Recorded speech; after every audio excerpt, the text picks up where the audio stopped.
বাদ্যযন্ত্র তো কত রকমেরই হয়। পৃথিবীর বিভিন্ন দেশে রয়েছে বিভিন্ন রকমের বাদ্যযন্ত্র। কোনোটা ধাতু দিয়ে বানানো, তো কোনোটা কাঠ দিয়ে, আবার কিছু কিছু বাদ্যযন্ত্র বানানো হয় পশুর চামড়া দিয়েও। কিন্তু তা বলে কেবলমাত্র গাছের পাতা দিয়েই বাদ্যযন্ত্র এও সম্ভব? হ্যাঁ, আর শুধু গাছের পাতাতেই অপূর্ব সুর তুলছেন এক বাঙালি শিল্পী। কে তিনি? সব বলবো এই গুরুত্বপূর্ণ প্রতিবেদন শেষ অবধি দেখুন। আমি দীপেন্দু, দ্য নিউজ বাংলা লাইভে আপনাদের স্বাগত জানাই।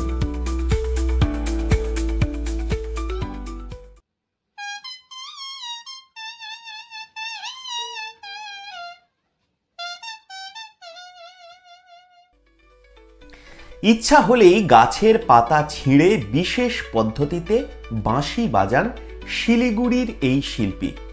পাতা দিয়ে সুর তোলেন ভাওয়াইয়া, পল্লীগীতি, আধুনিক যে কোনো গানের। যে কোনো গাছের তাজা পাতা হলেই গানের সুর তুলতে পারেন শিলিগুড়ির ক্ষুদিরাম কলোনির বাসিন্দা সুভাষ কর্মকার। পাতার বাঁশি তাকে পরিচয় করিয়েছে স্বনামধন্য ব্যক্তি হিসাবে। আজ তিনি পাতা বাঁশি বাদক হিসাবে পরিচিত গোটা শহরে। ওই নাম কীর্তন শুনতাম এক মারোয়ারির বাসায়। তো যাক, আমার গুরু যিনি বাজাইছিল তার চরণে আমার শত শত প্রণাম। তার কাছে আমি শিখেছি, প্রচুর নাম কামাইছি। নাম কামার পরে এখন এই পর্যন্ত আমি চলতেছি আর কি। অনেকে পাতা বাদক হিসেবে চেনে আর কি। হ্যাঁ, ওই পাতা বাদক হিসেবে চিনে, মানে আমি এখানে যাত্রা বাজাইতাম, তারপরে নাম কীর্তন বাজাইতাম, পালাটিয়া বাজাইতাম, লোকগীতি বাজাইতাম, ভাওয়াইয়াও বাজাইতাম, মানে যেই দলে আমাকে ডাকে আর কি। তো পাতাবাসিতে ধরো যে এখানে ফুলেটের বা আরবাসির কাজ আমি করে দেব, ঠিক আছে, এই পাতাবাসি দিয়ে। তো তখন থেকে আমি এই পাতায় বাজাই, এই কারণে আমার নামটাই পড়ে গেল পাতাবাসি বাজা।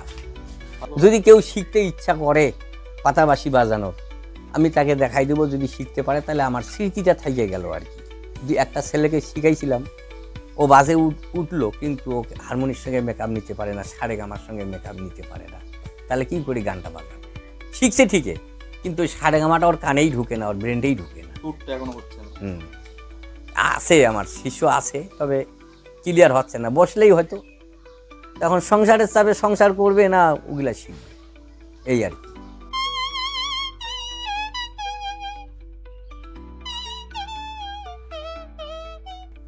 সুভাষবাবু জানান, সুরের প্রতি ভালোবাসার টানেই ছোটবেলা থেকেই গাছের পাতা দিয়ে বাঁশি বাজানো শেখেন। কাজ করার সময় বা বাড়ি থেকে হাট বাজারে যাওয়ার সময় গাছের পাতা ছিঁড়ে বিশেষ কৌশলে মুখে নিয়ে বিভিন্ন গানের সুর তোলেন তিনি। তারপর কীর্তনের গুরুর কাছে সঠিক শিক্ষা নিয়ে প্রচুর জায়গায় তিনি পাতা বাঁশি বাজিয়েছেন। এখন বয়স অনেকটাই হয়েছে, তবুও মন চাইলেই গাছের পাতা ছিঁড়ে সুর তোলেন এই সুভাষবাবু। পাতা বাঁশি বাদক হিসাবে আজও তার যথেষ্ট নাম ডাকও হয়েছে। তবে সুভাষবাবুর পরের প্রজন্ম আর এই কাজ করেন না, তা নিয়ে খানিকটা হলেও আফসোস রয়েছে তার মনে। তিনি তার শিষ্যদের শেখানোর চেষ্টাও করেছেন। সুভাষবাবু বলেন, দীর্ঘ 40 বছর ধরে তিনি পাতা দিয়ে বাঁশি বাজিয়ে আসছেন। তবে এখন আর কেউ এই শিল্পকলা সম্পর্কে আগ্রহী নয়, কেউ শিখতেও চায় না। আমার ইচ্ছে যেন নতুন প্রজন্ম কেউ শিখে যায়, তাহলে আমার নামটা অন্তত থেকে যাবে। এইরকম কত প্রতিভা ছড়িয়ে ছিটিয়ে রয়েছে আমাদের চারিদিকে, অথচ আমরা তা জানতেও পারি না। এই যেরকম সুভাষ বাবুর কথা আমরা কেউ কিন্তু এতদিন জানতামই না, তাই না? আপনারা কি বলেন? আপনাদের মূল্যবান এবং গুরুত্বপূর্ণ মতামত জানান দ্য নিউজ বাংলা লাইভের কমেন্ট সেকশনে। আর দেখতে থাকুন দ্য নিউজ বাংলা লাইভ। দুর্নীতি রাজনীতির বাইরে এই ধরনের সব খবর জানতে চোখ রাখুন কেবলমাত্র দ্য নিউজ বাংলা লাইভ।